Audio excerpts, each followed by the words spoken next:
요한복음 1장 1절부터 5절까지 제가 봉독하겠습니다.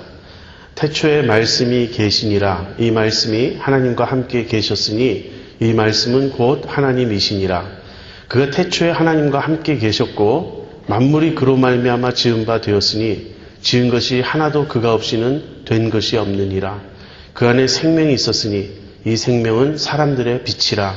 빛이 어두움에 비치되 어두움이 깨닫지 못하더라. 오늘부터 12주에 걸쳐서 요한복음을 공부하려고 합니다. 오늘은 요한복음의 서론과 1장을 다루고요. 이제 나머지 시간에는 매번 모일 때마다 2장씩 그렇게 공부하도록 그렇게 하겠습니다. 제가 이 공부를 시작하기 전에 여러분에게 부탁드릴 것이 하나 있는데, 오시기 전에 꼭 한번 다음 주 본문이 무엇인지 미리 예측하실 수 있으니까 꼭 한번 읽고 오시면 좋겠습니다. 제가 여기서 여러분이 요한복음의 내용을 기본적으로는 아는 것으로 전제하고 설명을 해가려고 합니다. 그래서 아주 쉽게 기초적인 내용을 다루는 것이 아니고 조금 그 의미를 깊이 찾고자 하므로 여러분이 한번 읽고 오시는 것이 아주 중요합니다. 먼저 서론을 같이 보겠습니다. 서론. 또 하나 말씀드릴 것이 있는데요. 여러분, 디모데 출판사에서 나온 한눈에 보는 성경이란 아주 두터운 책이 있습니다. 이 책이 성경 전체를 아주 일목요연하게 잘 정리해서 소개하는 책이에요. 특별히 성경의 각 책의 서론을 여러분이 공부하시려면 이 책을 참조하시면 대단히 유익합니다.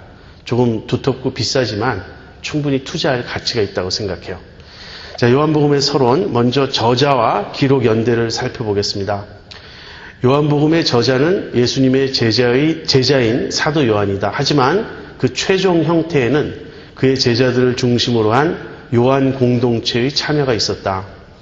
종종 저자를 3인칭으로 지칭하는 것과 예수의 사랑하시는 제자라고 부르는 것은 그러한 이유 때문이다. 따라서 요한복음은 사도 요한의 증거를 토대로 그의 영향을 받은 공동체가 오랜 세월의 묵상을 바탕으로 치밀한 신학적 구성을 가지고 기록한 것이라고 결론 지을 수 있다. 기록 연대는 주 85에서 95년경이며 복음서들 중에 가장 나중에 쓰여졌다. 요한복음은 누가 썼는가? 우리가 그렇게 질문하면 그냥 사도 요한, 예수님의 제자 요한이 썼다고 대답하면 정답입니다. 그렇지만 요한복음을 우리가 쭉 읽다 보면 요한이 자기 자신을 직접 이름으로 일컫질 않아요. 그러면서 예수의 사랑하시는 제자가 이런 표현을 쓰거나 요한복음 21장 같은 데 가보면요. 이 모든 것을 기록한 것이 이 사람이라 이렇게 3인칭으로 표현하는 것을 우리가 볼 수 있습니다.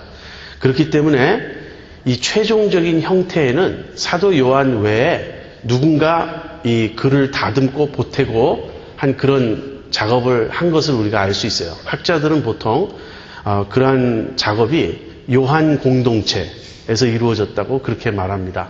즉 요한이 자기의 제자들에게 가르쳤고 그 제자들이 그 가르침을 중심으로 해서 오랜 세월 묵상하고 이 메시지를 다듬어가면서 완성한 것이다. 우리가 그렇게 볼 수 있겠습니다. 그리고 기록 연대는요, 사복음서 중에서 요한복음이 가장 나중에 기록된 것으로 보통 학자들은 그렇게 봅니다. 그래서 주 85년에서 95년경에 기록되었을 것이다. 그렇게 봅니다. 요한복음의 기록 목적은 본문 안에 아주 명시되어 있어요. 요한복음 20장 31절에 오직 이것을 기록함은 너희로 예수께서 하나님의 아들 그리스도이심을 믿게 하려 하며 또 너희로 믿고 그 이름을 힘입어 생명을 얻게 하려 함이니라. 요한복음의 기록 목적이 곧 우리의 공부 목적이 되어야 할 것입니다. 요한이 이러한 목적을 가지고 요한복음을 썼다면 이 요한복음을 읽고 묵상하고 공부하는 우리도 같은 목적을 가지고 그렇게 해야 한다는 것이죠. 여기 핵심 단어를 3개를 고를 수 있어요. 제일 중요한 핵심 단어는 뭐니 해도 예수죠. 예수께서 어떠한 분이신지를 소개하는 것이 요한복음의 첫째 목적입니다. 그 다음에 생명이란 단어에 우리가 동그라미를 칠 수 있어요. 요한이 예수님을 소개하는 이유는 무엇이냐면 그 이름을 힘입어 생명을 얻게 하기 위함이에요. 그래서 요한복음을 다 공부했는데 이 둘을 이루지 못하면, 예수님이 누구신지 확실히 알지 못하고 또 그로 말미암아 생명을 얻지 못하면 요한복음을 제대로 읽은 것이 아니죠. 요한복음을 안다고 말할 수 없습니다. 그렇다면 예수님에 대한 책이며 생명을 주는 책인 이 요한복음인데 예수님과 생명 사이의 연결고리가 무엇일까요? 믿음이에요. 예수께서 하나님의 아들 그리스도이심을 믿게 하려 하며 그 다음에 믿고 그 이름을 힘입어 생명을 얻게 하려 함이니라 이렇게 말하고 있어요. 그래서 요한복음을 기록한 목적은 핵심 단어가 세 가지입니다. 예수, 믿음, 생명이에요. 예수님을 소개합니다. 그리고 독자들이 요한이 증거한 예수님에 대해서 듣고 나서는 그 예수님을 믿는 거예요. 그리고 그 믿음의 결과로 예수님이 주시는 풍성한 생명을 누리는 것입니다. 그래서 이것이 우리의 공부 목적이에요. 예수님에 대해서 제대로 한번 배워보자 하는 것입니다. 우리가 공간복음에서 예수님을 배웁니다. 근데 공간복음에 묘사된 예수님은 요한복음에 드러난 예수님과 많이 달라요. 제일 그 두드러진 차이점은 공간복음은 이 연대기적인 그런 순서를 좇아서 기록되었다는 것이에요. 그래서 예수님이 어디서 어떤 일을 하시고 그 다음엔 어디로 옮기시고 이런 식으로 해서 예수님의 갈릴리 사역에서 시작해서 맨 마지막에 예수님이 유대로 내려가셔서 거기서 순환당하시고 부활하시는 그러한 순서로 이야기가 이제 전개되어 갑니다. 그러면서 예수님이 행하신 그 많은 일들을 통해서 예수님이 어떤 분이신가를 간접적으로 소개하는 그런 특징이 있습니다. 즉 예수님이 하나님의 아들, 세상에 오시는 구세주요 그리스도이심을 증거하는 목적은 같은데 그것을 예수님이 직접적으로 말씀을 통해서 밝히시기보다는 주변 사람들의 반응, 또 예수님이 이렇게 암시적으로 표현하신 내용 그런 걸 통해서 전달하는 게 공간복음의 스타일이에요. 반면에 요한복음은 아주 직접적으로 예수님이 자기 자신의 신성을 주장하십니다. 나와 아버지는 하나이니라. 나는 위에서 왔다. 나는 아버지께서 보내서 왔다. 이런 말씀을 많이 하시고요. 그다음 요한복음은 아주 긴 강화, 그러니까 설교가 긴 설교들이 많이 있습니다. 그런데 그러한 설교들이 전부 신학적인 논쟁이에요.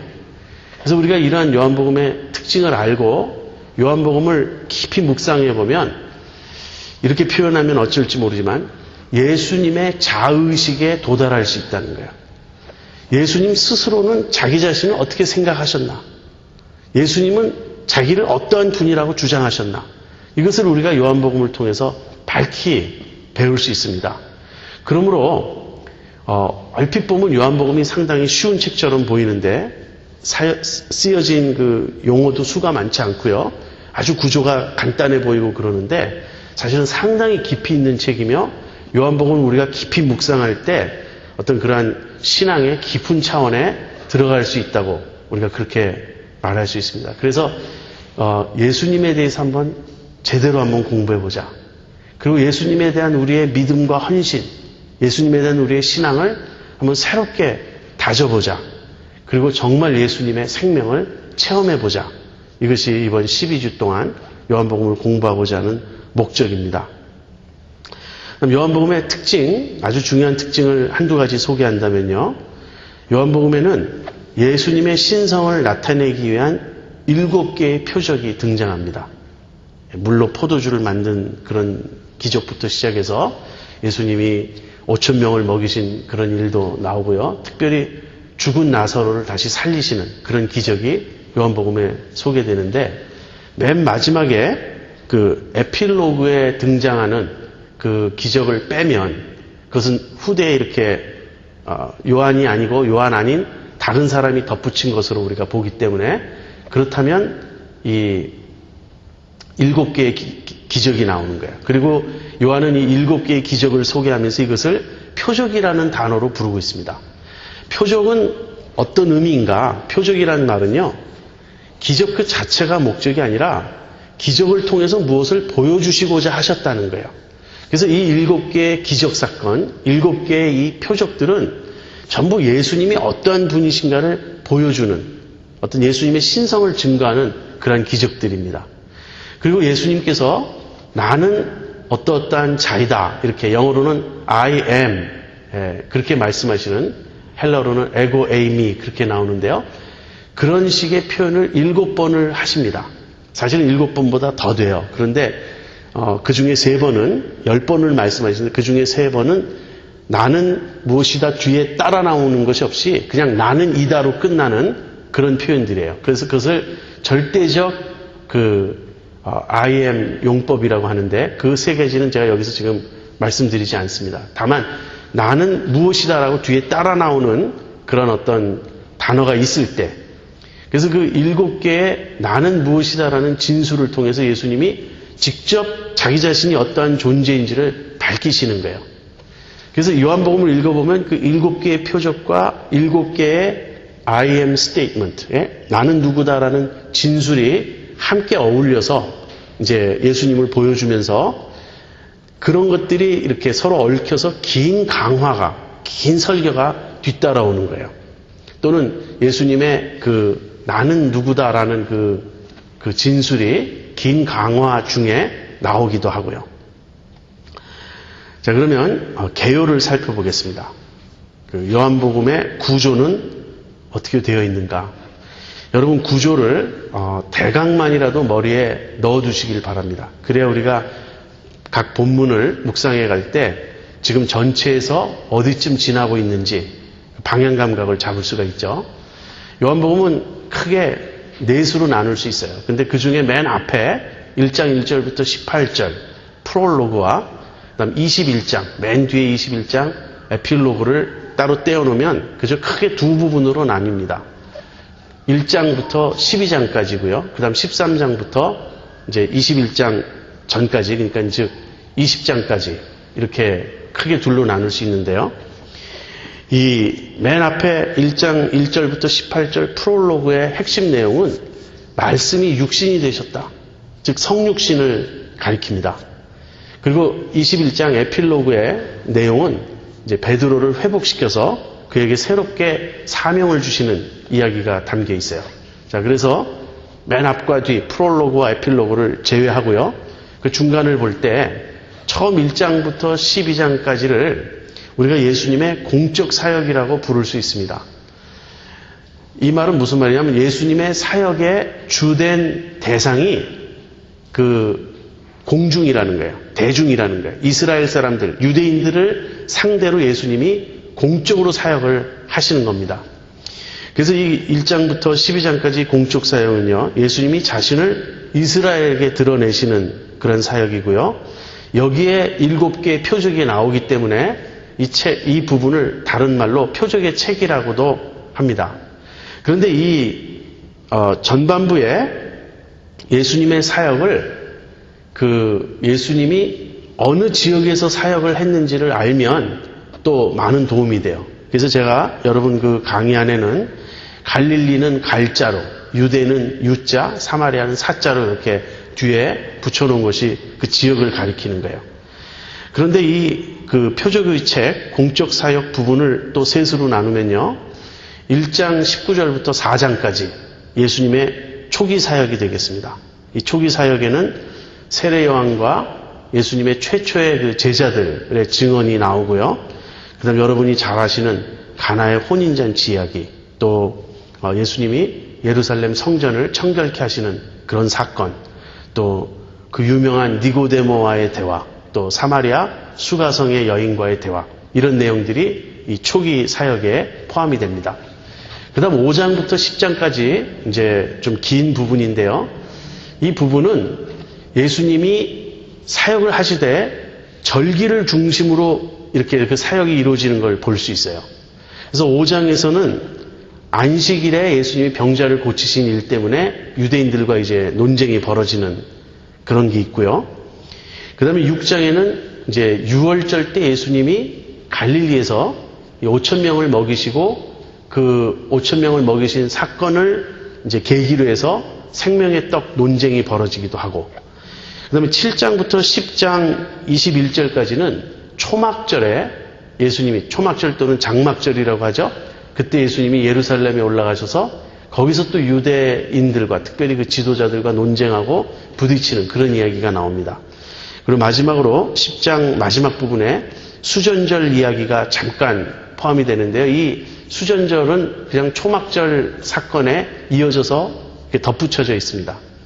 그래서 5장부터 10장까지는요, 사실은 절기를 중심으로 예수님의 사역이 소개되지만 무슨 내용이냐면 부딪힘이에요. 계속 유대인들과 예수님이 부딪혀서 논쟁하고 갈등하고 서로 이렇게 변론하는 그런 내용들이 이 본문에 담겨 있어요.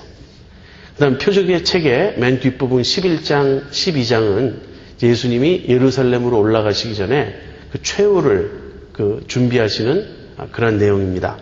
그래서 그 예루살렘 근교 베다니에 예수님이 사랑하시는 나사로, 마르다, 마리아 그 집 있죠? 그 집에 가셔서 죽은 나사로를 살리시고 또 그 집에서 이제 마리아가 예수님에게 향유를 붓는 그런 일이 있고 그 다음에 예수님이 예루살렘에 입성하십니다. 여기까지가 이제 예수님의 공적 사역, 표적의 책의 내용이에요. 그러면서 제가 그 오른쪽에 그 표적과 강화를 이렇게 순서대로 쭉 각 장마다 나오는 대로 적어 놓았죠. 이것은 리온 모리스라고 하는 신학자의 책에서 제가 참조한 것인데요. 리온 모리스는 이 표적의 책에 예수님의 표적이 7가지가 나오고 또 예수님의 설교가 긴 설교가 7번 나오는 것을 관찰했어요. 그래서 거기 그렇게 엮어 놓았는데요. 여러분이 참조를 하시면 좋겠습니다. 자, 그 다음에 이제 후반부예요. 13장부터 20장까지인데 제가 이것을 사적 사역이라고 제목을 붙였는데 그 사적 사역도 이제 크게 둘로 나뉘어요. 그래서 13장부터 17장은 예수님이 제자들 앞에서 행하시는 고별 설교, 고별 강화예요. 사실 사적이라는 이름을 붙인 이유는 바로 이 부분 때문에 그렇습니다. 그동안은 예수님이 유대인들 일반들하고 이렇게 대화하고 변론하셨어요. 그런데 뒷부분으로 오면 마지막 한 주간에 일어나는 일이면서 한 주간도 안 돼요, 사실은. 마지막 밤에 일어나는 그런 일들입니다.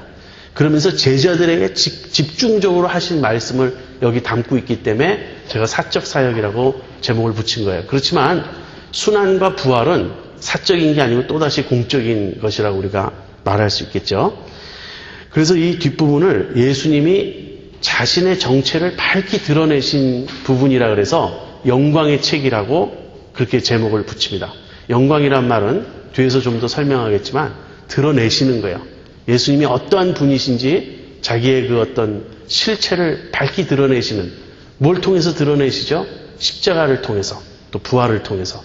그래서 예수님의 그 순환과 부활이 담겨 있고 또 순환 직전에 제자들에게 예수님이 자신에 대해서 밝히 말씀하세요.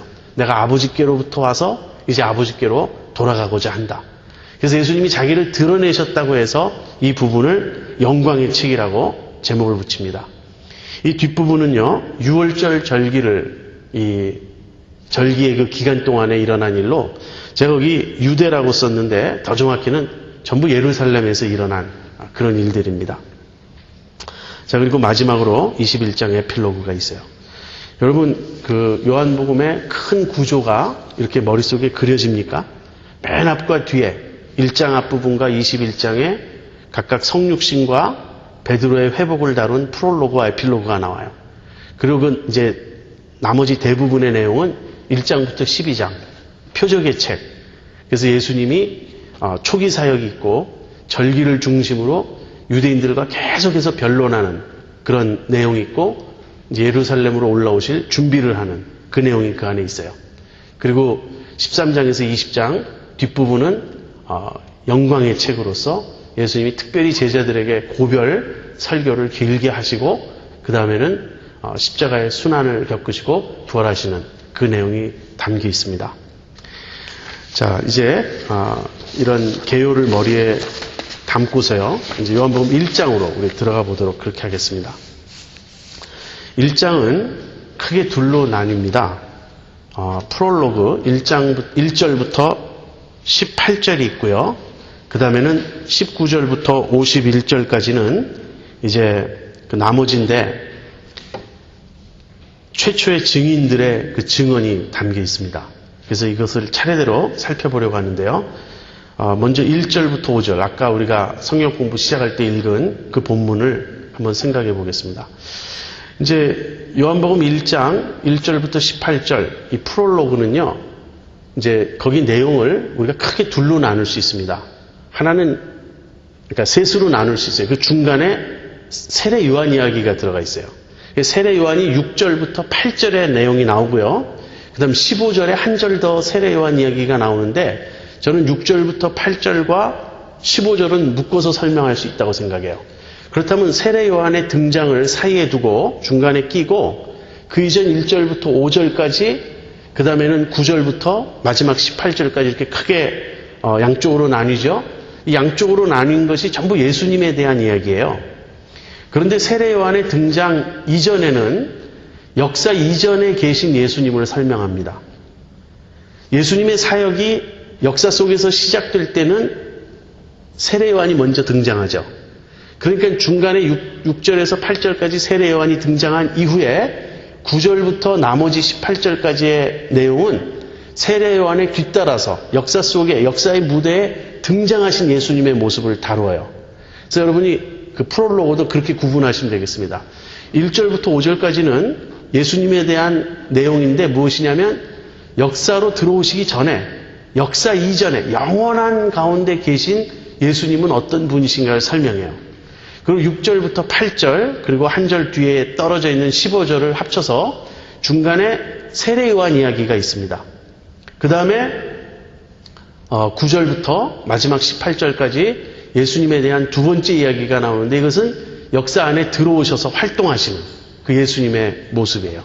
지금 이 시간에는 1절부터 5절까지인데 1절부터 5절은 역사 이전에 계신 예수님에 대한 거예요. 그죠? 태초에 말씀이 계시니라. 그래서 요한이 예수님을 증거하는 가장 첫 번째 내용은 무엇이냐면 예수님은 말씀이시다 하는 겁니다. 예수님은 헬라어로 로고스이시다 하는 거예요. 그런데 요한의 독자들이 이렇게 요한복음을 탁 접해가지고 이 요한이 증거한 예수님에 대한 기록입니다. 이렇게 알고 요한복음을 처음 접했을 때 이런 질문이 있지 않겠어요? 도대체 요한은 예수님을 어떤 분으로 묘사하는가? 도대체 예수님을 누구라고 증거하는가? 그런 호기심을 갖고 탁 첫 장을 열어서 첫 마디를 보았을 때 태초에 말씀이 계시니라 이렇게 시작하는 거예요. 물론 요 구절만 읽어서는 예수님을 가리키는지 알 수 없지만 14절과 이어보면 예수님을 가리키는 것을 확실히 알 수 있기 때문에 어쨌든 1절에서 요한이 예수님을 소개하는 첫 번째 내용은 예수님은 말씀, 로고스이시다 하는 겁니다. 그 말을 접했을 때 독자들이 무엇을 느꼈을까요? 여기에는 두 가지 배경이 있어요. 이 로고스란 단어는 세계의 번역 역사상 가장 유명한 단어입니다. 지금 예수님은 유대적인 배경에서 나서 사시고 행하셨던 분이죠. 예수님은 유대적인 분이라고요. 유대인이고 한 번도 그 유대 땅, 그 팔레스타인, 유대와 갈릴리 이 지역을 벗어난 적이 없이 그 좁은 지역 안에서만 사셨던 처음부터 끝까지 철저히 유대적인 분이세요.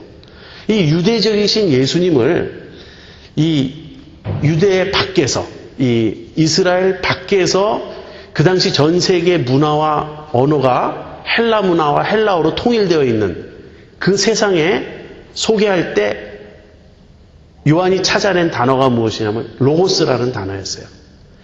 헬라 세계에 헬라 언어와 헬라 문화에 익숙한 사람들이 그 가지고 있었던 그들의 개념 속에 로고스라는 개념이 있는데 그 로고스로 예수님을 소개한 것입니다. 그런데 이 로고스라는 개념은 그대로 유대적 문화, 유대적 역사 안에도 있어요.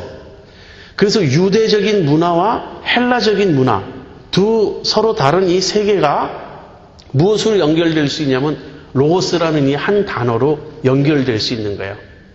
그래서 이 로고스라는 단어를 취함으로써 더 이상 복음은 유대인의 세계에 머물고 있는 유대적인 어떤 그런 문화적 제약을 가진 것이 아니라 그 당시 세계라고 할 수 있는 헬라인들도 이해할 수 있고 헬라인들도 알 수 있는 그런 예수님의 신분과 정체로 연결되어 오는 것입니다. 그래서 헬라인 독자가 태초에 말씀이 계시니라 라고 예수님을 로고스로 소개하는 걸 읽었다면 즉시 자기 문화에서 로고스를 떠올렸을 거예요. 그렇다면 헬라 사람들이 이해한 로고스란 무엇인가요? 로고스란 단어는 그 영어나 우리말로 옮길 때 word나 말씀, 말로 옮기는 게 가장 정확한 번역이긴 하지만 단순히 말에 그치지 않고요. 말 이전에 그 말을 있게 하는 어떤 합리적인 원리, 합리적인 이성, 어떤 사상, 생각 그런 걸 포함해서 말하는 단어가 로고스라는 거예요. 헬라인들은 이 우주를 보았을 때 우주를 지배하는 어떤 원리가 있다고 생각했어요. 우주의 질서라든지 모든 자연 질서라든지 우주의 운행이니 모든 걸 볼 때 우주에는 명명백백하게 어떤 하나의 이성적 원리가 존재해서 그 원리를 따라 모든 것이 움직이고요. 그 우주를 이해할 수 있는 것도 인간이 그 우주를 이해할 수 있는 것도 인간 안에 로고스가 있기 때문에 이때는 이성으로 이해하는 게 좋을 것입니다. 합리적인 우주, 어떤 합리적 원리를 조차 운행되는 우주를 인간 이성을 가진 인간이 이해할 수 있다는 거예요. 그것이 전부 로고스의 역할입니다.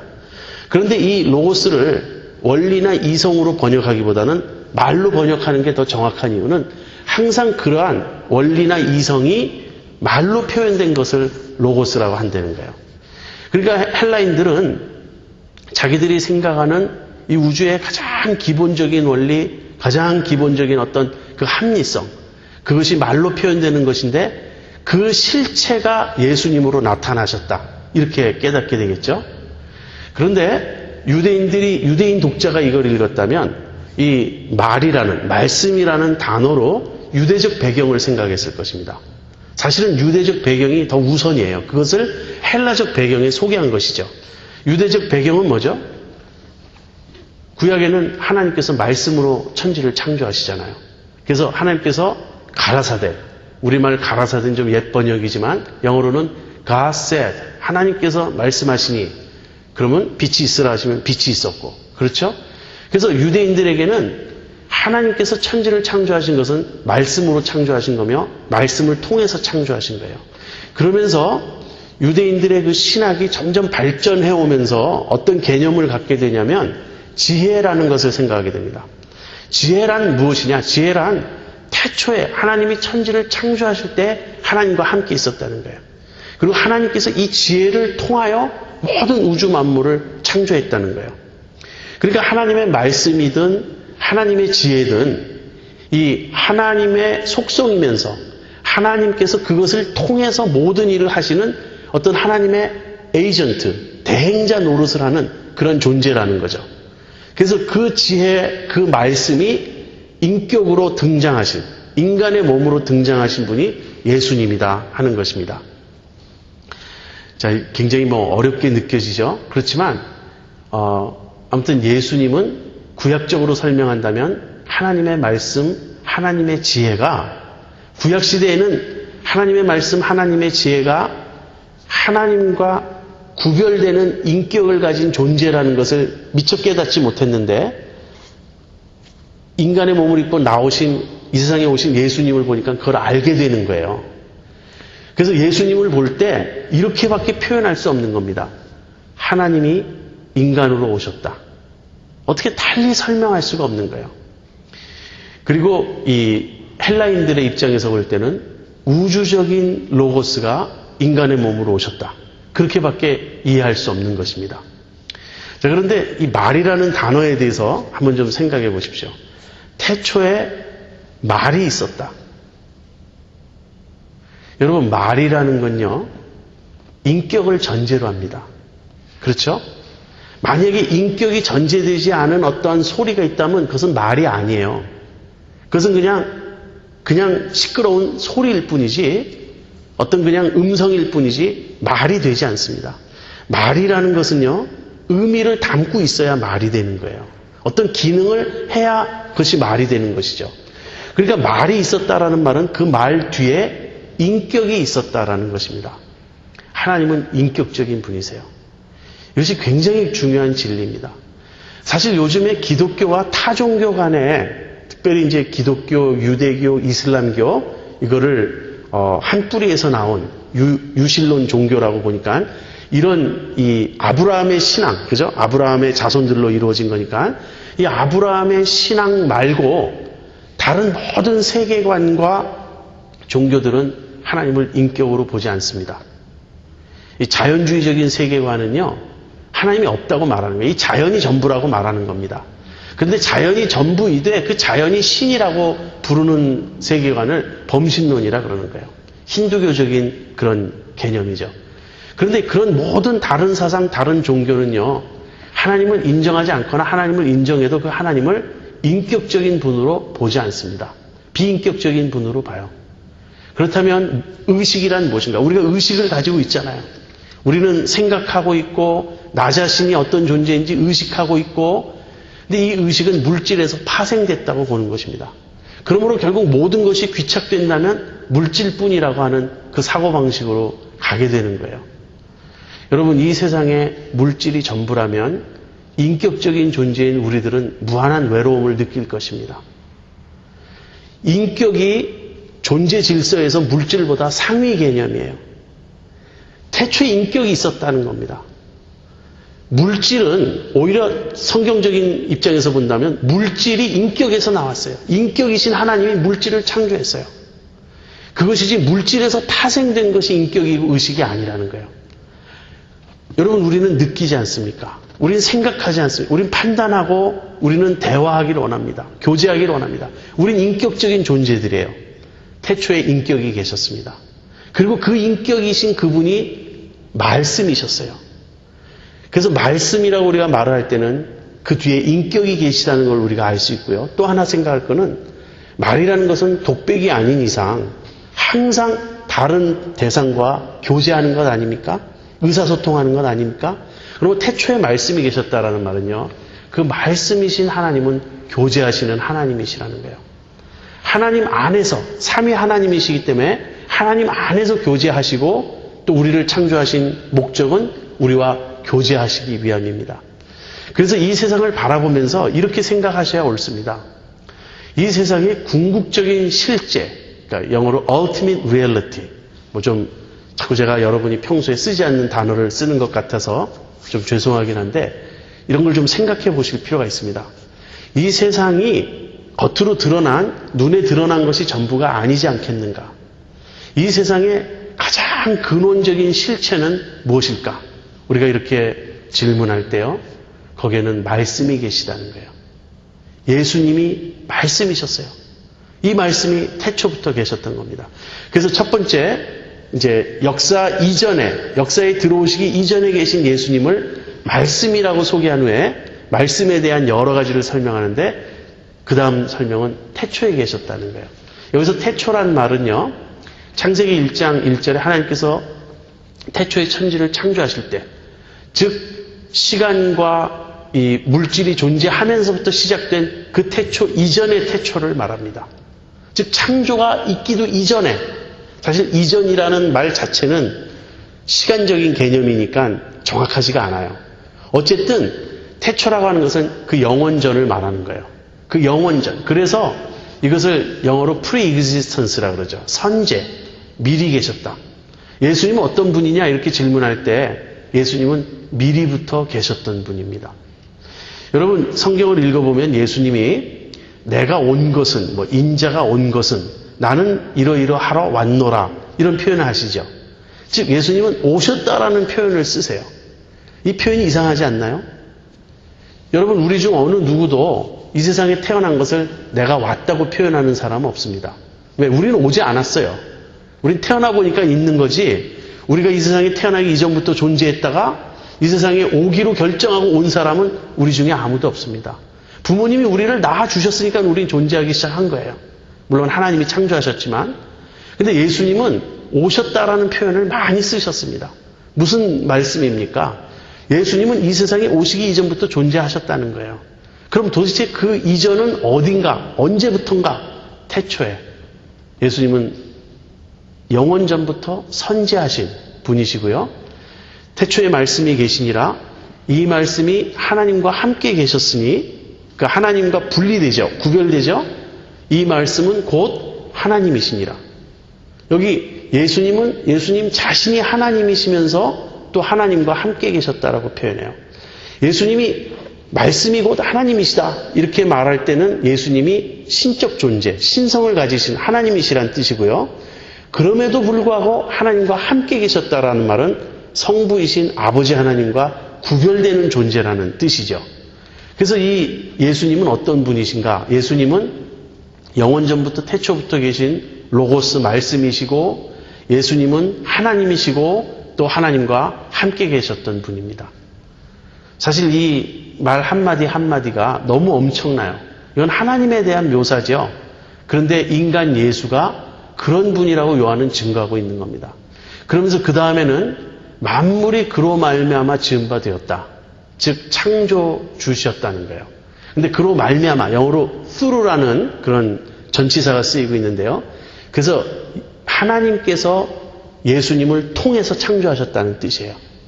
우리가 성경을 보면 하나님께서 말씀으로 이 세상을 지으셨다는 그 얘기입니다. 예수님은 하나님의 창조에 동참하신 창조의 대행자이셨어요. 에이전트셨어요. 그 다음에 예수님 안에 생명이 있었으니 그렇게 말합니다. 이 생명이란 여기 구원을 말해요. 예수님 안에 있는 생명이 사람들의 빛이다 그랬죠. 즉 우리들이 앞으로 영원히 살고 영생을 누리려면 그 예수님의 생명을 받아야 되는 거예요. 예수님 안에 참 생명이 있어요. 예수님이 만물이 그로 말미암아 지은 바 되었다라고 말할 때는 창조주이시고 예수님 안에 생명이 있다고 말할 때는 예수님이 구세주, 구원자, 구속주라고 말할 수 있는 것입니다. 그래서 그 생명이 빛이에요. 그래서 이 생명은 사람들의 빛이라. 예수님은 우리에게 오시는 생명의 빛이신 겁니다. 그런데 5절 끝부분에 빛이 어두움에 비치되 어두움이 깨닫지 못하더라 이 말이 있죠. 여기서 빛이 어두움에 비치되는 예수님이 역사 안으로 들어오시는 이야기입니다. 그런데 요 5절은요. 이제 6절부터 8절까지 세례 요한 이야기를 건너뛰어서 9절에서 이어집니다. 자, 여기까지 하고 우리가 이제 브레이크 타임 좀 갖고 다시 와서 나머지 부분을 공부하도록 그렇게 하겠습니다. 예, 이어서 하도록 하겠습니다. 우리가 요한복음 1장 1절부터 5절까지 역사 이전에 계셨던 그 예수님에 대해서 살펴봤어요. 7가지 내용이 담겨 있었습니다. 예수님은 말씀, 로고스이셨고요. 선지하셨고 예수님은 하나님이셨고 그렇지만 하나님과 구별되시는 삼위일체의 하나님이셨고 또 창조의 대행자셨고 그다음에 그 안에 생명을 가지고 계셨고 그다음에 사람들의 빛이셨던 그런 분입니다. 자, 그러면서 빛이 어두움에 비치되 어두움이 깨닫지 못하더라. 이렇게 예수님이 역사 안으로 들어오시는 이야기를 이제 요한이 꺼내면서 이제 그렇다면 역사 속에서의 예수님 이야기를 시작해야 되잖아요. 그렇다면 언제나 예수님 이야기의 출발은 세례 요한이거든요. 그래서 세례 요한 이야기를 합니다. 1장 6절부터 8절 그리고 15절 제가 보겠습니다. 하나님께로서 보내심을 받은 사람이 났으니 이름은 요한이라. 저가 증거하러 왔으니 곧 빛에 대하여 증거하고 모든 사람으로 자기를 인하여 믿게 하려 함이라. 그는 이 빛이 아니요 이 빛에 대하여 증거하러 온 자라. 15절 요한이 그에 대하여 증거하여 외쳐가로되 내가 전에 말하기를 내 뒤에 오시는 이가 나보다 앞선 것은 나보다 먼저 계심이니라 한 것이 이 사람을 가리킴이라 하니라. 세례 요한은 뒤에 또 등장합니다. 여기서는 서론격이기 때문에 세례 요한에 대해서 아주 간단한 내용을 말합니다. 세례 요한은 어떤 출신인가? 하나님으로부터 보내심을 받았다는 거예요. 그런 의미에서 구약의 선지자의 전통에 서 있습니다. 세례 요한 스스로가 자기가 자기 자신을 셀프 어포인트해서 자기가 자기를 임명해가지고 내가 주님의 일 한번 해봐야지 한 그런 사람이 아니고요. 우리가 누가복음 1장을 읽어보면 어떻게 세례 요한이 하나님의 기도의 응답으로 이제 사가랴와 엘리자베스 그 부부에게 잉태되고 모태로부터 성령이 충만하여 태어나는지 그 이야기가 나오고 있어요. 하나님께서는 세례 요한을 메시아의 선구자로서 예수님의 앞서 보내시기 위해서 준비하셨고 이 세상에 보내셨습니다. 그래서 세례 요한은 하나님으로부터 보내심을 받은 사람이었어요. 그 다음에 세례 요한의 그 정체는 무엇이냐면 빛이 아니라는 거예요. 사람들은 세례 요한이 처음 등장했을 때 혹시 그가 메시아가 아닌가, 그가 그리스도가 아닌가 그런 기대를 가졌습니다. 그렇지만 세례 요한은 누누이 말했어요. 나는 그리스도가 아니라고. 세례 요한은 빛이 아니고요. 빛에 대하여 증거하러 온 사람입니다. 그럼으로써 자기의 증거를 통해서 사람들이 믿고 참빛 되신 예수님을 믿게 하려는 것. 그것이 세례 요한의 사역의 사역이었어요. 그렇다면 세례 요한은 예수님에 대해서 무엇을 증거했는가? 내 뒤에 오시는 이가 나보다 앞선 것은 나보다 먼저 계심이니라. 이제 이런 내용을 증거했습니다. 세례 요한의 증거는 뒤에 또 나와요. 그래서 넘어가도록 하겠습니다. 자, 그 다음에 이제 예수님에 대한 두 번째 내용인데요. 9절부터 이제 18절까지 중간에 15절을 제외하고 그 프롤로그의 두 번째 부분인데 여기서는 역사 안에 들어오신 예수님 이야기예요. 아까 5절에 빛이 어두움에 빛이 돼 그 말이 나왔죠. 그 다음에 세례 요한은 이 빛이 아니고 빛에 대하여 증거하러 온 자라 그랬죠. 그렇다면 예수님은 참 빛으로서 세상에 와서 각 사람에게 비추시는 빛이었다. 이제 그런 이야기가 되겠죠. 9절부터 18절까지 제가 읽겠습니다. 중간에 15절을 건너뛰고요. 참빛 곧 세상에 와서 각 사람에게 비치는 빛이 있었나니 그가 세상에 계셨으며 세상은 그로 말미암아 지은 바 되었으되 세상이 그를 알지 못하였고 자기 땅에 오매 자기 백성이 영접지 아니하였으나 영접하는 자 곧 그 이름을 믿는 자들에게는 하나님의 자녀가 되는 권세를 주셨으니 이는 혈통으로나 육정으로나 사람의 뜻으로 나지 아니하고 오직 하나님께로서 난 자들이니라. 말씀이 육신이 되어 우리 가운데 거하심에 우리가 그 영광을 보니 아버지의 독생자의 영광이요 은혜와 진리가 충만하더라. 16절 우리가 다 그의 충만한 데서 받으니 은혜 위에 은혜로라. 율법은 모세로 말미암아 주신 것이요 은혜와 진리는 예수 그리스도로 말미암아 온 것이라. 본래 하나님을 본 사람이 없으되 아버지 품속에 있는 독생하신 하나님이 나타내셨느니라. 세상에 오신 예수님을 소개할 때 다른 말로 하면 성육신이라고 우리가 말할 수 있습니다. 그러니까 예수님이 하나님이신데 인간으로 이 세상에 오신 거예요. 인간이 되셔서. 그래서 먼저 예수님의 그 오신 일을 다루는 그 부분을 보면 이제 9절부터 11절까지, 13절까지로 이제 먼저 한 부분을 나눠서 설명할 수 있는데요. 예수님은 참 빛으로서 세상에 와서 각 사람에게 비치셨어요. 예수님과 세상의 관계는 어떤 것입니까? 예수님이 세상을 지으셨어요. 세상은 저로 말미암아 지은 바 되었으되 그랬어요. 또 예수님은 세상에 계셨습니다. 예수님이 세상을 지으셨고 그 다음에 이건 창조죠.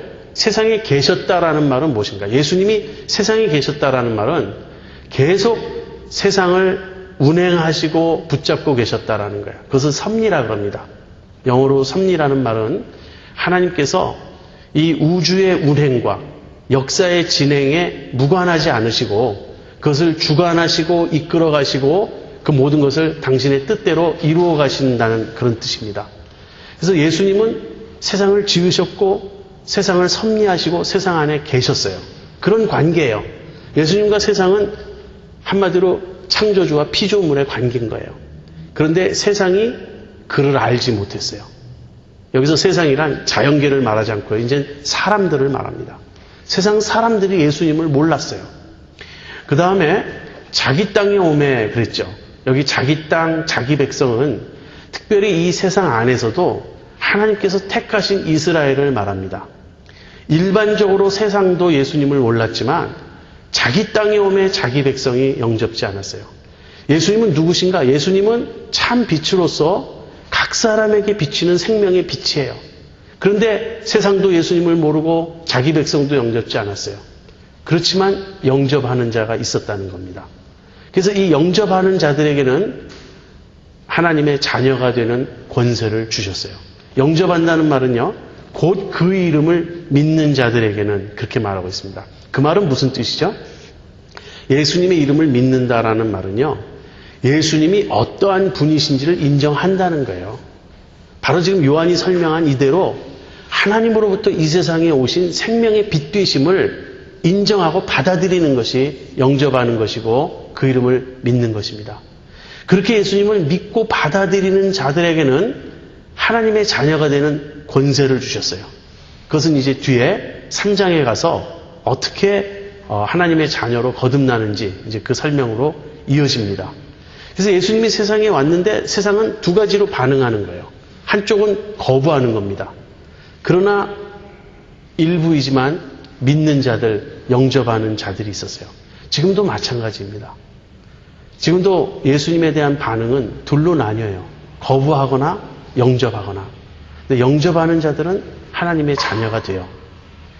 자, 이것이 참빛이 세상에 오셨다는 그런 식으로 표현된 예수님의 세상에 오심이고요.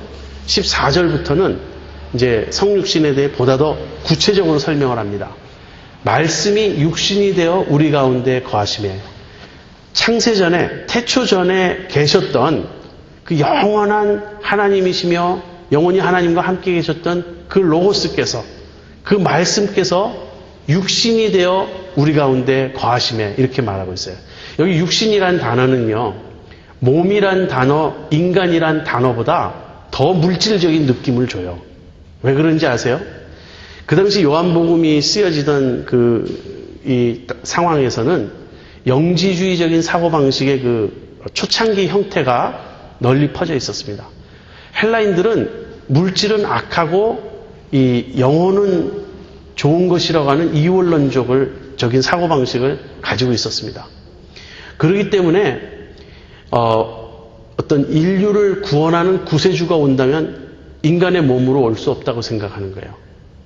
인간의 몸으로 누군가가 온다면 그는 벌써 몸이라고 하는 열악한 조건에 갇히는 것이고 그 자신이 구원받아야 될 존재이지 어떻게 구원할 수 있는 존재가 되겠는가? 헬라인들은 그렇게 생각했습니다. 그러한 영지주의적인 사고방식을 반박하기 위해서 예수님은 그냥 눈에 보이기는 하지만 실체가 없는 유령처럼 오신 것도 아니고 예수님은 인간이 되셔서 오셨는데 인간이란 표현보다 또 몸이라는 표현보다 더 강하게 플래시라는 단어, 육으로 오셨다 이렇게 쓰는 거예요. 여러분, 예수님이 말씀이 육신이 되어 우리 가운데 거하신다고 말할 때 예수님이 말씀이신 예수님이 육신을 입으신 것이 아닙니다. 잠시 인간의 몸을 빌리신 것이 아니에요.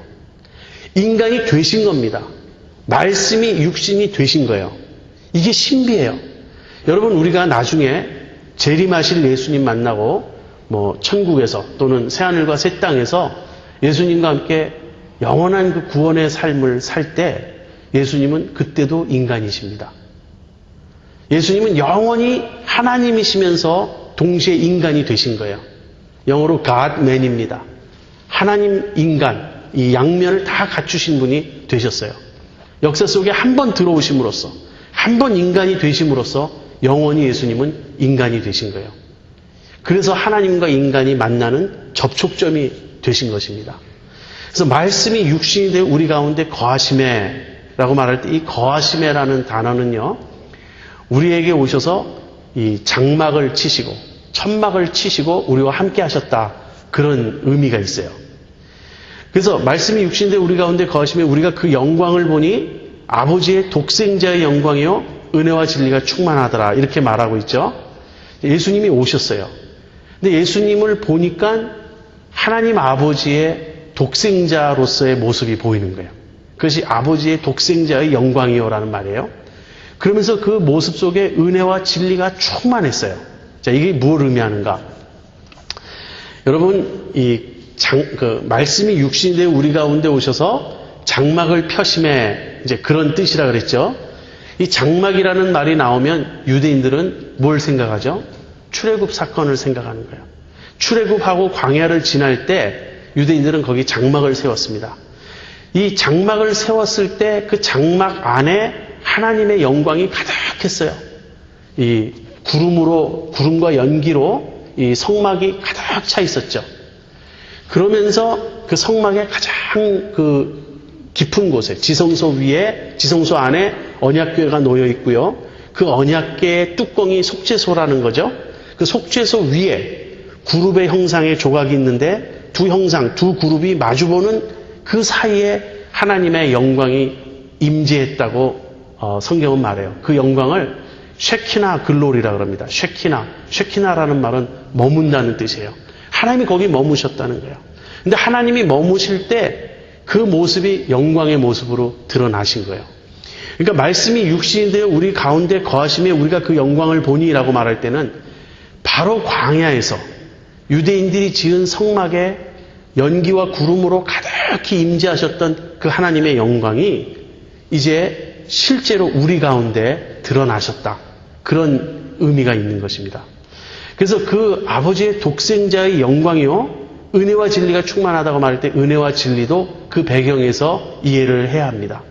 출애굽기 33장에 보면 이제 모세가 이제 십계명을 받으러 산에 올라간 사이에 이 광야에서 이스라엘 백성이 막 그 금송아지 만들고 난리를 피죠. 그래서 이제 모세가 너무 화가 나가지고 이제 막 그 십계명 돌판도 그들에게 던지고, 그리고는 하나님께 다시 시내산에 올라와서 자기를 주의 생명책에서 내 이름을 지우시더라도 이 백성을 사하시옵소서, 그렇게 하나님께 탄원하죠. 그래서 하나님이 모세의 기도를 들으셨어요.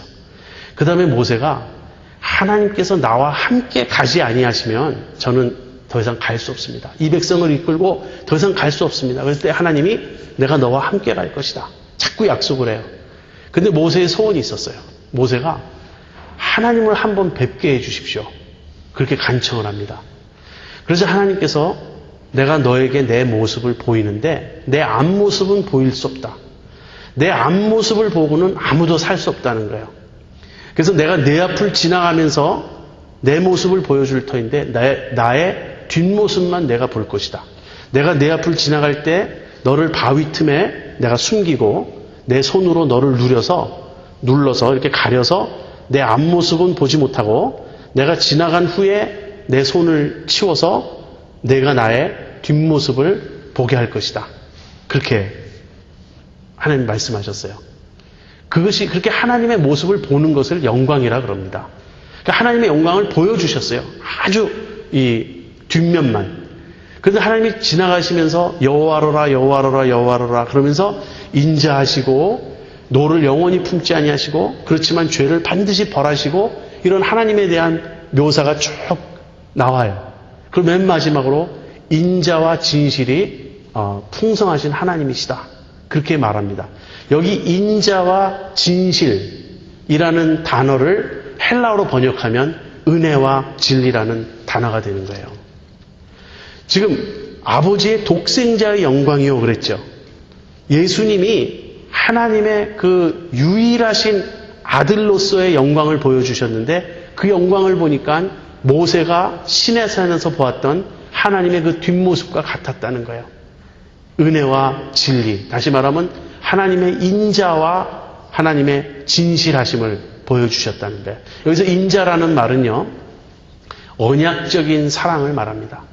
하나님께서 당신의 택하신 백성을 향하여 끝까지 변함없이 사랑하시는 그 사랑이 헤세드라는 사랑, 인자라는 말이고 이것을 헬라어로 은혜로 번역한 거예요.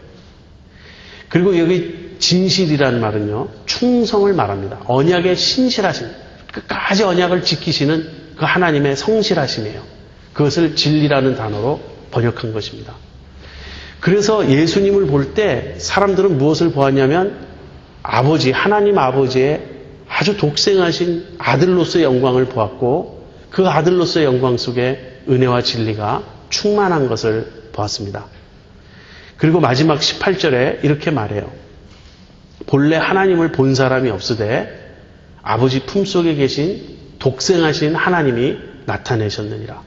모세가 본 것조차도 하나님의 본 모습이라고 말할 수 없어요. 뒷모습만 본 거예요. 그래서 아무도 하나님을 본 사람이 없습니다. 하나님을 온전히 아는 분은 딱 한 분밖에 안 계세요. 하나님 자신. 그래서 아버지 품속에 있는 독생하신 하나님, 예수님이죠. 그 예수님이 나타내셨어요. 어떻게? 이 세상에 인간으로 오셔서, 인간이 되셔서 오심으로. 이게 성육신입니다. 이 1절부터 18절까지가요. 이렇게 요한복음 전체의 서론이면서 영어로 이야기하면 일종의 그 오케스트라의 이 오버처 같은 거예요. 서곡 같은 거예요. 이 오버처라는 건 뭐죠? 앞으로 나올 모든 곡의 그 기본 주제되는 그 음률이 그 서곡에 담겨 있지 않습니까? 그래서 서곡을 들으면 앞으로 연주될 때, 이 곡이 연주될 때 어떠한 곡조가 반복될 것인지를 알 수 있어요. 요한복음이 앞으로 펼쳐질 그 모든 내용이 지금 이 1장 1절부터 18절 안에 농축되어 있는 것입니다. 예수님은 누군가? 말씀이신 예수님, 선지하시고 하나님이시며 그러면서도 하나님과 구별되신 아들 되신 하나님, 그 독생자의 영광을 보여주신 그분, 이제 그 예수님의 그 영광 이야기가 이제 계속해서 나올 것입니다. 시간 관계상 제가 그 뒷부분에 19절부터 51절까지의 본문을 읽어가면서 하기가 좀 힘들겠어요. 그래서 제가 말로 설명하면서 이제 진행하도록 하겠습니다. 자, 이제 프롤로그가 끝나고 이제 본격적인 이제 본론이 시작되는데 본론의 그 처음 내용은 당연히 세례 요한입니다. 세례 요한부터 예수님의 공적 사역이 시작이 되니까. 그래서 세례 요한이 이제 예수님에 대해서 요단강에서 증거하는 그 내용이에요. 세례 요한이 요단강에서 뭘 하고 있었죠? 물로 세례를 주고 있었죠. 근데 세례 요한은 물로 세례를 주면서 이런 말을 종종 했습니다. 나는 너희에게 물로 세례를 주지만 내 뒤에 오시는 이가 나보다 크신 분인데 그분은 너희에게 성령으로 세례를 줄 것이다. 다시 말하면 세례 요한이 요단강에서 세례를 주면서 이 증거한 것은 예수님을 가리킨 것이에요. 자, 그렇게 요한이 사역을 하고 있는 중에 예루살렘은 요한이 세례 주던 요단강에서 그렇게 멀지 않습니다. 예루살렘에서 사람을 보내요. 레위인과 제사장들을 이렇게 보냅니다. 그러니까 예루살렘은 유대교의 총본산이죠. 유대교 총지도자 사내들인일 겁니다, 아마. 그 사내들인에서 어떤 수상쩍은 사람이 요단강에서 뭐 하나님 나라가 가까웠다 그러면서 세례를 주는데 이거 의심쩍다. 너희들이 가서 확인해봐라. 그렇게 해서 이제 사람들을 보낸 겁니다. 그래서 이제 요한에게 와서 그들과 이제 대화를 하는데요. 그 대화의 내용을 둘로 요약하면 세례 요한이 자기 자신에 대해서 증거한 내용이 있고요. 그럼 세례 요한이 예수님에 대해서 증거한 내용이 있습니다. 처음에 사람들이 와서 요한에게 묻습니다. 당신이 그리스도냐고. 그래서 요한이 대답해요. 나는 그리스도가 아니라고. 그러면 당신이 엘리야냐고. 나는 엘리야도 아니라고. 그러면 당신이 그 선지자냐고. 나는 아니라고. 셋 다 아니라고 대답하는 거예요. 여기서 그리스도라는 말은 명백히 뭐 구약에서부터 계속 기대해 오던 그 다윗의 후손으로 오실 이스라엘의 해방자요 구세주로 오실 그 메시아를 가리키는 거고요. 엘리야라는 말은 이 메시아 앞에 선구자로 올 이제 선지자로 그렇게 예언되어 있어요.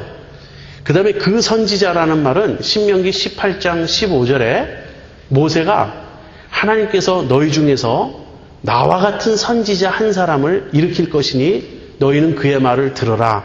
이렇게 예언한 내용입니다. 이 그 선지자라는 표현도 그 당시 유대인들에게 퍼져 있던 메시아 사상이었어요. 그러니까 메시아 사상이 이렇게 어떤 하나로 통일된 게 아니라 이렇게 다양한 식으로 내려오고 있었던 거예요. 그래서 당신이 그리스도냐? 그리스도 아니라면 그리스도 앞에 오는 엘리야냐?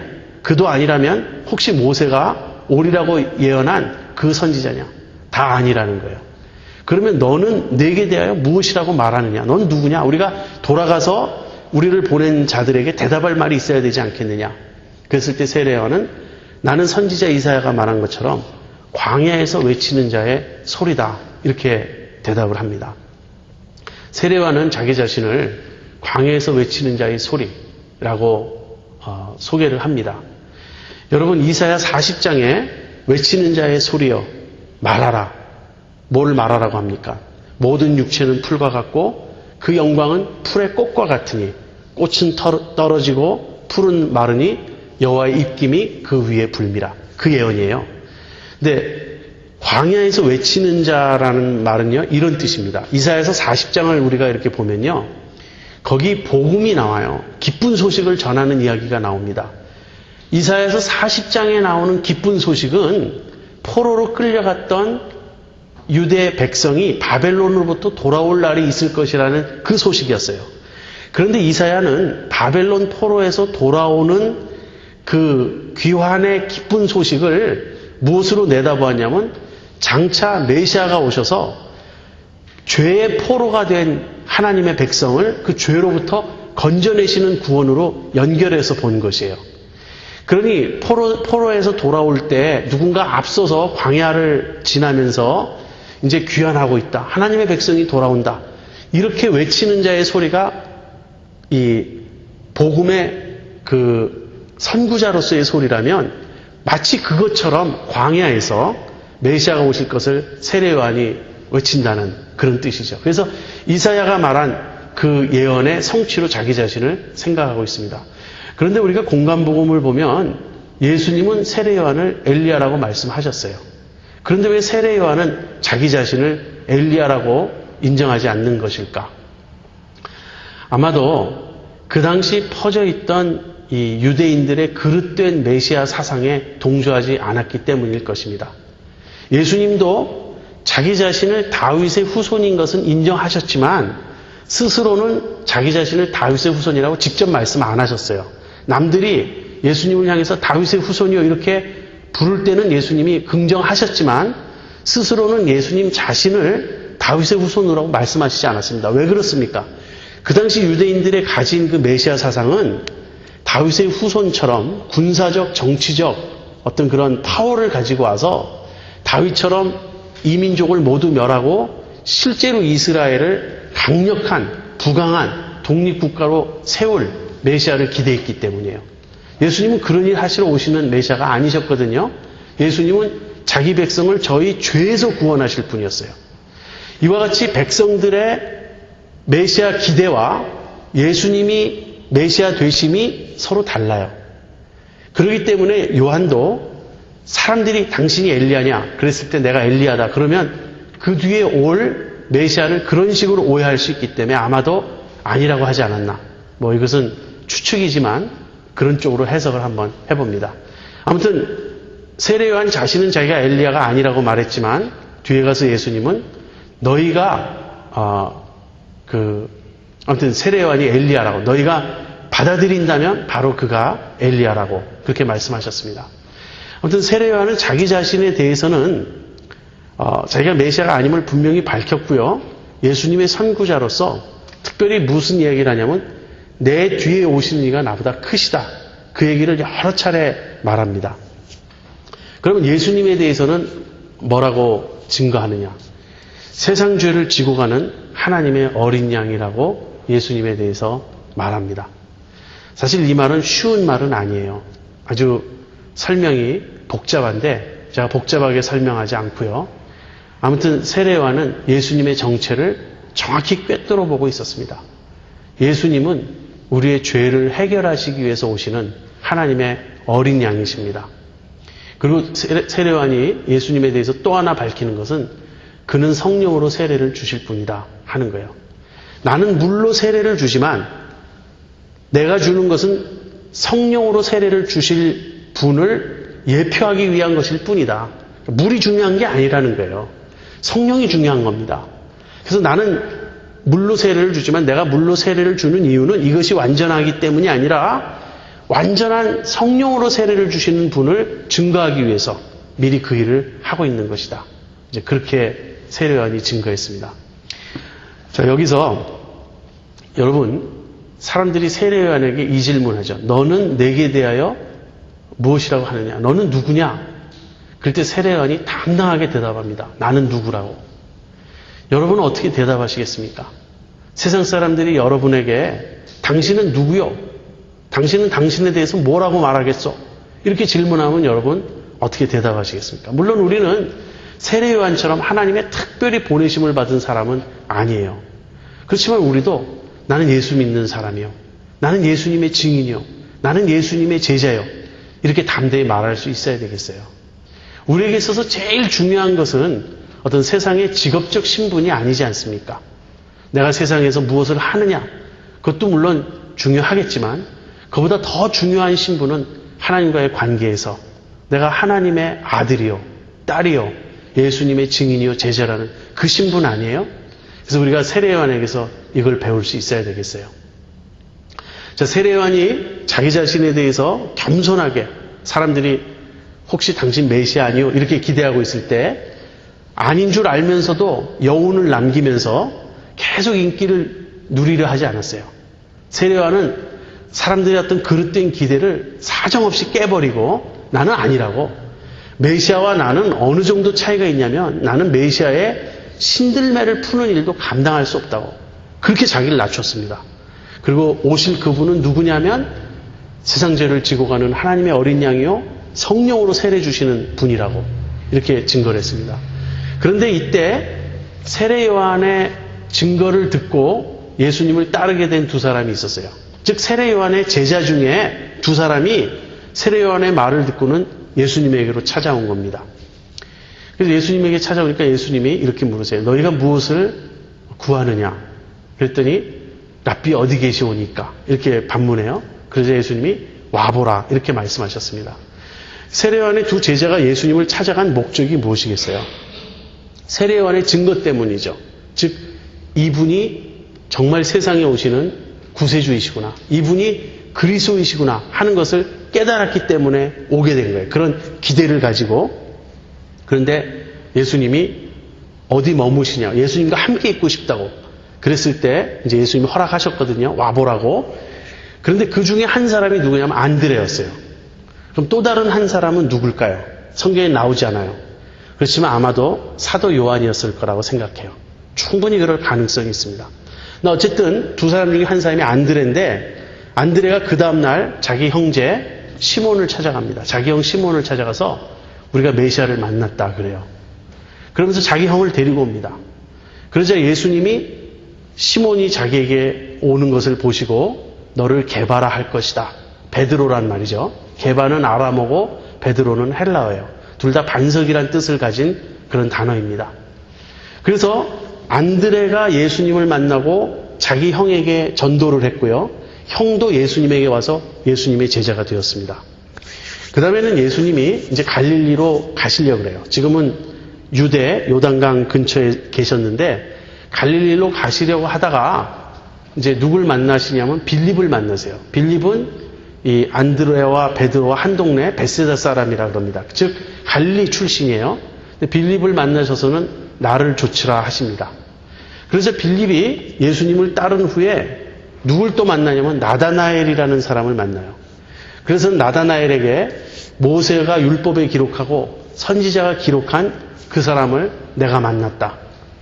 그러자 나다나엘이 이렇게 반문해요. 나사렛에서 무슨 선한 것이 나겠느냐.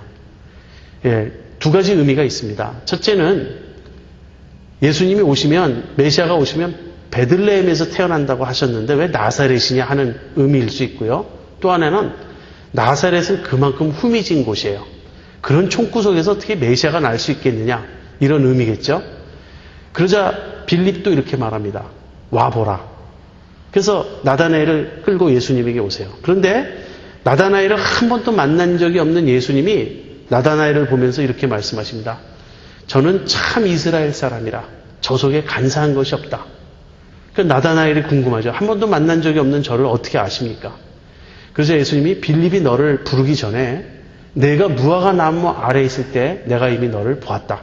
이 말은요, 예수님이 그 옆에서 관찰했다는 게 아니고 이미 초자연적으로 알고 계시다는 거예요. 아마도 나다나엘이 무화과 나무 아래에 있었던 것은 기도하기 위해서였을 것입니다. 즉 내가 기도하는 모습, 나는 이미 알고 있다. 내가 보기에 너는 참 이스라엘 사람이다. 그렇게 말씀하십니다. 그러자 나다나엘이 당신은 하나님의 아들이시오 이스라엘의 임금이로소이다. 그렇게 답을 합니다. 그래서 예수님이 나다나엘에게 내가 너를 보았다고 했기 때문에 나를 믿느냐? 너가 더 큰 것을 볼 것이다. 하늘이 열리고 인자 위에 하나님의 사자들이 오르락 내리락 하는 것을 볼 것이다. 자, 이렇게 얘기가 진행돼요. 여기 세례 요한의 증거가 있은 후에 세례 요한의 말을 듣고 예수님을 따라간 제자들이 있었고요. 그 제자들이 또 다른 사람에게 증거를 해서 제자들이 늘어나죠. 여기 이름 모를 한 제자까지 포함하면 지금 5명이 예수님의 제자가 됐어요. 이 이름 모를 한 사람을 제외하고는 안드레, 베드로, 빌립, 나다나엘 이들입니다. 이들이 예수님을 초기에 만난 거예요. 그런데 만나자마자 다들 어떤 고백을 합니까? 우리가 메시아를 만났다. 또는 모세가 율법에 기록하고 선지자들이 기록한 그 사람을 우리가 만났다. 또는 랍비여 당신은 하나님의 아들이시오 이스라엘의 임금이로소이다. 이런 놀라운 고백들을 합니다. 이것은 지금 이들이 100% 깨달았기 때문은 아니에요. 앞으로 이러한 사실들을 이들이 알아가게 될 것입니다. 그러나 예수님을 처음 만났을 때 이들에게는 어떤 기대가 있었어요. 어떤 기대냐? 바로 성경이 약속한 그 사람이 우리 눈앞에 있구나 하는 것이었습니다. 지금 여기서 이들의 고백을 아주 신앙심이 확고한 신앙 고백으로 받아들일 필요는 없습니다. 우리가 공관복음과 비교해서 보면요. 그런 깨달음이 계속 발전해요. 그래서 예를 들면 풍랑이는 바다에서 예수님이 풍랑을 잠잠케 하시자 저간 위기에 바람과 바다도 순종하는 거 이렇게 계속 놀랍니다. 그래서 제자들이 예수님에 대해서 계속 배워가야 하는 건 사실이에요. 그러나 초기에 이미 예수님에 대한 엄청난 기대를 갖게 되었다는 것입니다. 그런데 우리가 공관복음을 읽어보면 예수님이 갈릴리에서 고기잡이 하고 있던 베드로, 안드레, 야고보, 요한을 부르신 걸로 돼 있죠. 그런데 요한복음에 보면 예수님이 아주 초기에 갈릴리에서 이전에 요단강에서 이미 이들을 만나시고 부르시고 또 놀라운 사실은 이들이 예수님의 제자가 되기 이전에 세례 요한의 제자였다는 사실이에요. 이것을 우리가 조화를 이루어야 이해하기가 쉽습니다. 사실 그렇잖아요. 예수님께서 이 갈릴리 이 바닷가에서 고기 잡는 자들을 보시고 나를 따르라고 한마디 하셨을 때 그들이 예수님에 대해서 뭘 얼마나 알길래 즉각 모든 것을 버리고 예수님을 따를 수 있었겠습니까? 또 베드로가 그물을 깊은 데 던지라고 예수님 말씀하셨을 때 어떻게 말씀에 순종하여 내가 그렇게 하겠습니다라고 답변할 수 있었겠습니까? 만약에 예수님에 대해서 아는 것이 없었다면. 즉 이들은 세례 요한의 증거를 통해서 예수님을 이미 알았던 거예요. 그리고 여기서의 부르심은 일단 그 임시적이었던 것 같아요. 이때 이후로 예수님을 계속 따라다닌 건지 따라다니다가 중간에 쉬었다가 다시 또 만난 건지 아마 후자일 것입니다. 그래서 여기서는 프릴리미너리예요. 예비적인 부르심입니다. 그리고 갈릴리에 올라가서 다시 정식으로 부르세요. 그래서 갈릴리에서의 부르심 이후로는 정말 예수님을 따라다니게 되는데 여기서 첫 대면이 있었다는 거예요. 여러분 세례 요한의 증거, 이 다른 제자들의 증거를 한번 생각해 보세요. 이 증거들이 가리키는 바가 무엇일까요? 예수님을 만나면 도대체 무엇을 우리가 보고 느끼게 될 것이냐 하는 거예요.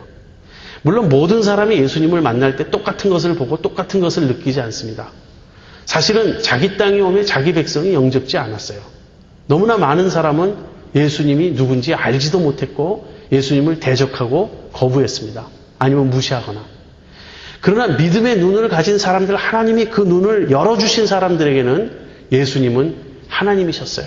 하나님의 아들이요 이스라엘의 임금이요 메시아이셨던 겁니다.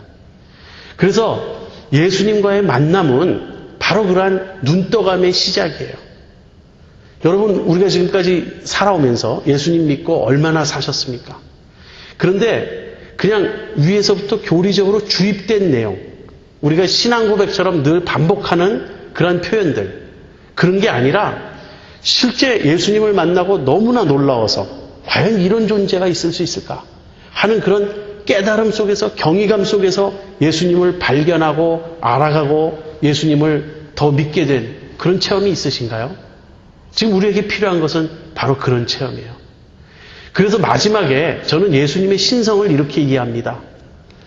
처음부터 예수님은 하나님의 아들이다라고 주입되어서 우리가 아는 것이 아니라, 그렇게 출발은 하지만 나중에 예수님을 깊이 알아간 결과 이렇게 고백하게 되는 거예요. 이분은 하나님이 인간으로 오셨다고 밖에는 달리 표현할 길이 없다. 그냥 단순히 위대한 스승이다, 너무나 훌륭한 성인 군자다 라는 것으로는 도저히 설명될 수 없는, 아예 카테고리가 달라요. 아예 범주가 달라요. 그런 분이라는 것을 깨닫게 될 것입니다.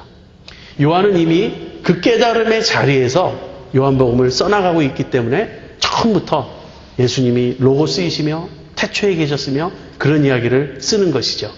그렇지만 역사 속에 들어오신 예수님을 만날 때는 우리가 그 제자들의 눈을 가져야 되겠어요. 여기서 예수님이 나다나엘에게 하신 말씀, 이는 참 이스라엘 사람이라 그 속에 간사한 것이었다. 이 말은 간사한 건요, 야곱이에요. 즉 넌 야곱이 아니고 이스라엘이구나. 이 말은 뭐죠? 하나님의 언약에 의해서 새롭게 구속된 백성이구나 하는 그 뜻이에요. 즉 예수님이 나다나엘을 자기 사람으로 인정하시는 겁니다. 그러자 이제 나다나엘이 놀라잖아요. 그리고 신앙 고백을 하잖아요. 그 다음에는 내가 너를 보았다고 말한 거로 믿느냐 그러면서 이보다 더 큰 일을 보리니 하늘이 열리고 하나님의 사자들이 인자 위에 오르락 내리락 할 것을 볼 것이다.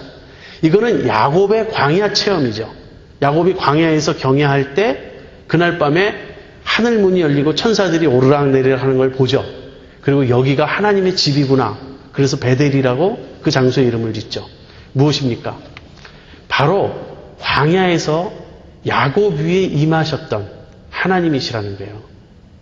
나는 하늘에서 온 자다. 나는 하늘과 교통하는 자다. 나는 하늘에서 사자들이, 아버지께서 보내신 사자들이 내 위에 오르락 내리락 하고 있다. 하늘과 통하는 사람이다. 그런 뜻이에요. 이게 예수님이 자기 자신을 증거하신 내용입니다. 예수님은 스스로를 어떻게 생각하셨는가? 나는 하늘에서 온 자요, 하늘과 통하는 자요, 아버지와 교통하는 자다. 그렇게 증거하신 거예요. 이제 출발입니다. 여기 지금 1단의 예수님의 제자 그룹이 형성되었죠. 그리고 이제 요한복음 2장으로 가보면 이들이 갈릴리 가나로 올라가서 가나의 혼인잔치에 참석하면서 이제 예수님이 누군가를 더욱더욱 배워가는 그 이야기가 뒤따릅니다. 우리도 기대를 갖고 그 이야기를 뒤쫓아가겠습니다. 마지막으로 한마디만 드리고 마치겠습니다. 여기서 전도 방법이 와보라라는 것이죠. 이 와보라 전도가 최고입니다. 우리가 말로 설명을 물론 하지만 실제로 보아야 됩니다. 예수님을 만나보면 알 것이다. 예수님을 만나보기 전에 나사렛에서 무슨 선한 것이 나겠느냐 이렇게 구구하게 말할 것 없다는 거예요. 예수님을 만나보면, 와서 보면 믿게 되는 겁니다. 그런데 지금은 예수님이 여기 안 계시잖아요. 그러니까 우리는 와보라라고 어떻게 말해야 되죠? 우리가 보여줄 수밖에 없다는 거예요. 나는 먼저 와서 본 사람인가? 여러분, 우리는 먼저 예수님을 보았습니까? 말씀을 통해서? 그래서 내가 체험한 예수님이 있어야 우리가 와보라고 말할 수 있어요. 그래서 복음은 이론으로 설명되는 게 아닙니다. 와보라. 실제 변화된 모습을 보라. 실제 예수님의 살아계심을 체험하라. 와보라 라고 말할 수 있어야 돼요. 예수님을 믿은 자들은 다 와서 본 사람입니다. 예수님을 만나면 예수님을 알게 되고 변하게 되고 믿게 되고 또 예수님의 제자가 되어 예수님 생명을 얻습니다. 우리 다 그런 체험하기를 바랍니다.